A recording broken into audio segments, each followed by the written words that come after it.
Bonjour à toutes et à tous.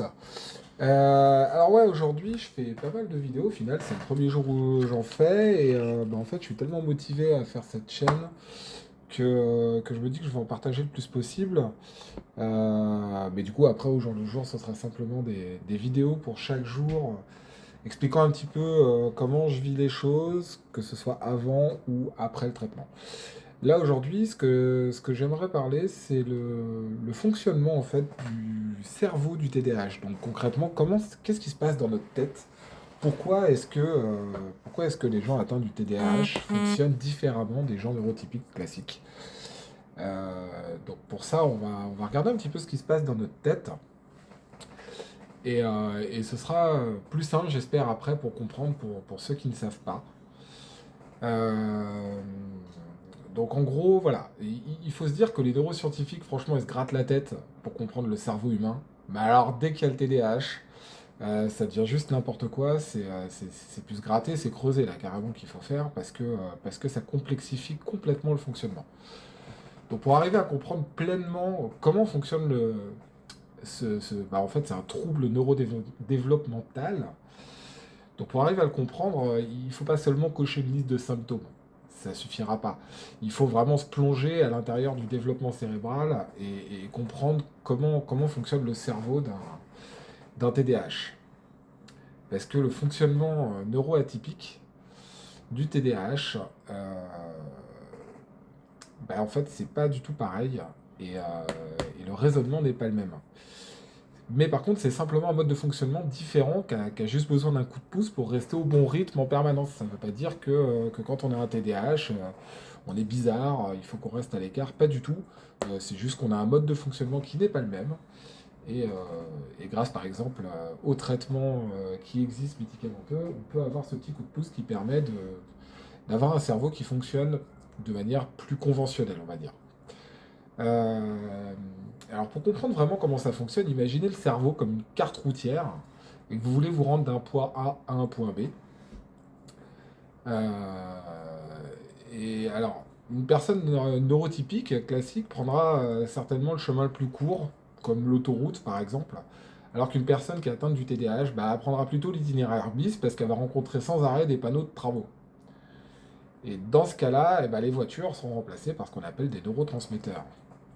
Donc dans le cerveau, il faut savoir qu'il y a plus de 86 milliards de neurones qui communiquent constamment, et eux, ils n'ont pas de mail pour parler.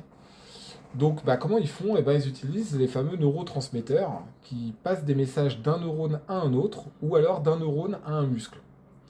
C'est un peu comme des messagers chimiques, mais au service des neurones. Il existe trois types de neurotransmetteurs. Donc les excitateurs, eux, ils augmentent l'excitabilité du neuronal, donc en gros, ça va plus vite. Les inhibiteurs, eux, ils calment l'excitabilité neuronale. Donc eux, en gros, clairement, ils baissent un peu le niveau de manière à se poser un peu plus. Et les modulateurs, ou les neuromodulateurs, eux, ils influencent plusieurs neurones en même temps. Alors les trois neurotransmetteurs qui sont concernés par le TDAH, c'est la dopamine, la norépinéphrine et la sérotonine. Donc ces trois neurotransmetteurs jouent un rôle clé dans le symptôme du TDAH. Donc on va expliquer un petit peu ce que fait chacun. Donc la dopamine, pour commencer, donc la dopamine, c'est vraiment le neurotransmetteur le plus concerné par le TDAH, parce que c'est là que se situe le dysfonctionnement.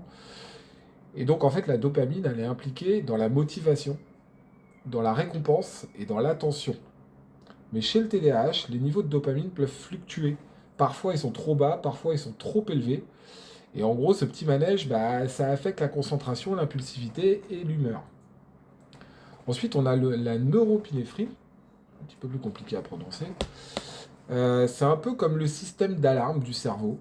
Donc il faut imaginer que la norépinéphrine, en gros, c'est elle qui nous maintient alerte et concentrés.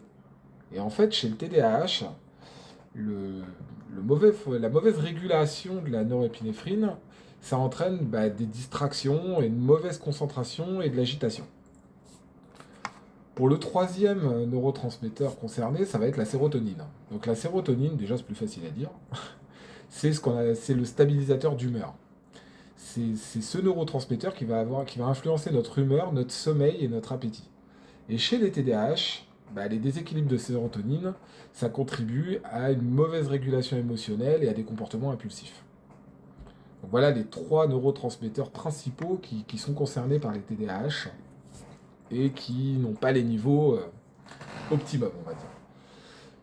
Donc dans le cerveau des TDAH, les neurotransmetteurs, ils sont produits en excès ou en insuffisance. Et du coup, le résultat, c'est des difficultés à se concentrer, à inhiber certaines actions et à réguler les émotions. Si on prend un cas concret, par exemple, imaginons qu'on est en conversation avec une autre personne et que votre interlocuteur vous parle d'un sujet qui vous intéresse, comme le sujet vous intéresse, votre niveau de dopamine va augmenter, mais à l'excès du coup. Vous aurez donc envie de creuser le sujet, de vous exprimer sur ce qu'il évoque immédiatement. Faut que ça sorte, même si l'interlocuteur n'a pas terminé dans son explication. Du coup, vous allez partir dans ce que vous imaginez en fait être le sujet, alors que si ça se trouve, c'est pas du tout ça. Peut-être que vous vous trompez, vous faites des raccourcis, enfin voilà. Et on est tellement absorbé par le sujet qu'il n'y a plus que notre idée qui compte et le reste du monde, ça disparaît complètement. Par contre, à l'inverse, si le sujet de l'interlocuteur ne nous intéresse pas, alors le niveau de dopamine, lui, va diminuer. Et encore une fois, à l'excès.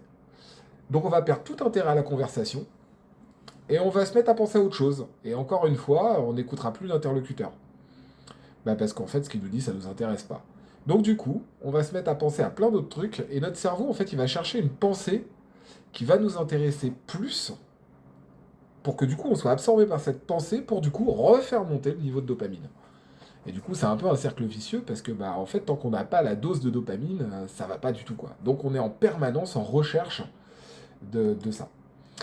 Après, si on veut comprendre un petit peu plus comment fonctionne le TDAH, comment fonctionne le cerveau du TDAH, il va falloir se rapprocher un petit peu plus des différentes parties du cerveau, parce que notre cerveau il est composé de plusieurs parties, euh, notamment le lobe frontal qui est divisé en 2 parties, donc la partie gauche et la partie droite. Mais là, par contre, on va rentrer dans des sujets qui sont un peu plus complexes et un peu longs à expliquer. Donc même si moi, je me suis pas mal renseigné dessus, c'est compliqué de pouvoir les expliquer comme ça. Mais par contre, si vous voulez vraiment les comprendre, je vous invite à aller voir un site que j'ai lu et en fait qui m'a pas mal aidé à comprendre le fonctionnement du cerveau du TDAH. Donc ce site, ça s'appelle la mini coach TDAH et vous pouvez aller lire l'article qui a été écrit par Alice sur ce site et cet article s'appelle Comprendre le cerveau TDAH. Donc cet article est vachement détaillé sur toutes les parties en fait du cerveau, en fait, les différentes parties, à quoi servent chaque partie et comment elle est impactée par le TDAH. Et donc il y a une explication un petit peu plus profonde des différents neurotransmetteurs, de comment ils agissent et compagnie. Donc cet article est vraiment sympa, donc je vais mettre le lien dans la description et je vous invite vraiment à aller voir. Voilà, donc si mes petites vidéos, elles vous plaisent, si elles vous intéressent, alors oui, je sais qu'il n'y a pas de visuel, c'est que de l'audio. C'est pas une vidéo, enfin c'est sous forme de vidéo, mais c'est que de l'audio. Parce que j'aime également le podcast, et moi le premier, en fait, j'aime bien aller écouter des podcasts quand je marche, quand je suis en voiture ou quoi. Donc je me dis que c'est un format qui est quand même intéressant. Et je ferai comme là, en fait, je vous mettrai des liens vers des vidéos ou vers des articles qui ont été écrits par d'autres personnes, mais qui m'ont pas mal aidé. Comme ça, si jamais vous voulez creuser plus le sujet, vous pouvez toujours aller les consulter et avoir des supports un peu plus visuels. Voilà, donc on est sur YouTube. Alors je vais vous dire comme tous les YouTubeurs, hein, si ça vous plaît, likez la vidéo. Et puis voilà, même si le but n'est pas de monétiser quoi que ce soit, le but est simplement de partager au plus grand nombre possible. Parce que moi, le premier, en fait, je suis bien content de trouver des supports qui m'aident à comprendre ce qui m'arrive. Parce que c'est pas évident. Personnellement, j'ai 40 ans, j'ai passé les 40 dernières années de ma vie à ne pas comprendre ce qui m'arrive, à essayer de faire ça moi-même, d'essayer de comprendre par moi-même. Et j'ai fini par accepter que non, en fait, j'ai besoin d'aide pour vraiment comprendre ce qui se passe et pour pouvoir avancer. Donc j'espère que ces vidéos vont pouvoir être vues par des personnes qui sont dans ma situation, qui ne comprennent pas forcément ou qui simplement veulent comprendre ce que c'est que le TDAH parce qu'ils ont une personne dans leur entourage qui l'est. Et c'est pas forcément évident à comprendre. J'en ai eu un exemple chez moi pendant très longtemps. Et l'incompréhension peut mener à des situations assez radicales et à des décisions assez radicales qui peuvent ne pas toujours être les bonnes. Voilà, donc si ça vous plaît, comme je disais, likez, pourquoi pas vous abonner et n'hésitez pas à partager autour de vous si vous connaissez quelqu'un que ça pourrait aider. Voilà, bonne journée.